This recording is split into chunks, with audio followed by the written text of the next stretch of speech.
Assalamualaikum and a very good day to all students. Welcome to Mathematics 1 tutorial class for topic 2 entitled Equation, Inequalities and Absolute Values.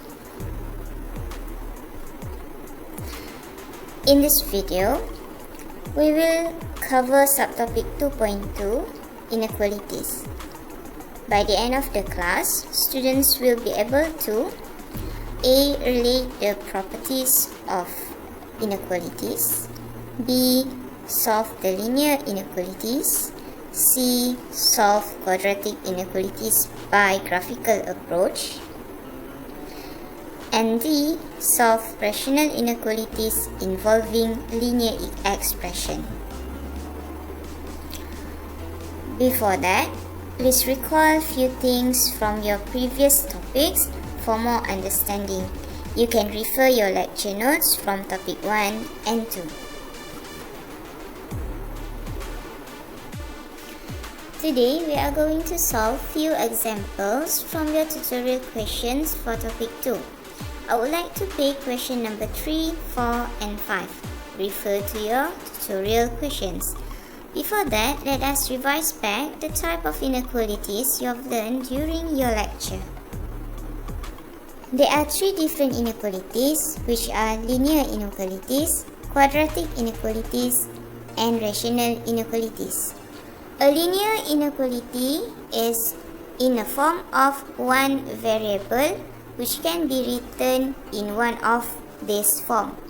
Either you can write it as ax plus b less than 0, ax plus b greater than 0, or ax plus b less or equal to 0, and the last one ax plus b greater or equal to 0. In linear inequality, you can see x is a variable where a and b are real number. You need to remember a is a non-zero real number. Remember that linear inequalities are solved by using properties of inequalities. The second inequalities is in the form of quadratic inequalities. A quadratic inequality is one variable is an inequality that can be written in the form of ax square plus bx plus c less than 0, or ax square plus bx plus c greater than 0, or ax square plus bx plus c less or equal to 0, or the last one will be in the form of ax square plus bx plus c greater or equal to 0.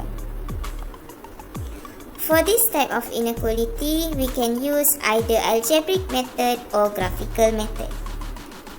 The third inequalities is in the form of rational inequalities, where this is an inequalities of the form px over qx less than 0, where px and qx are linear expression which are easier solved by using real line number, or we call it as FASPA technique.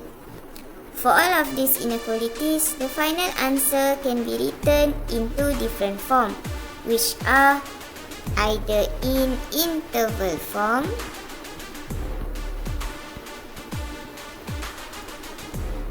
or you can write it in form of solution set.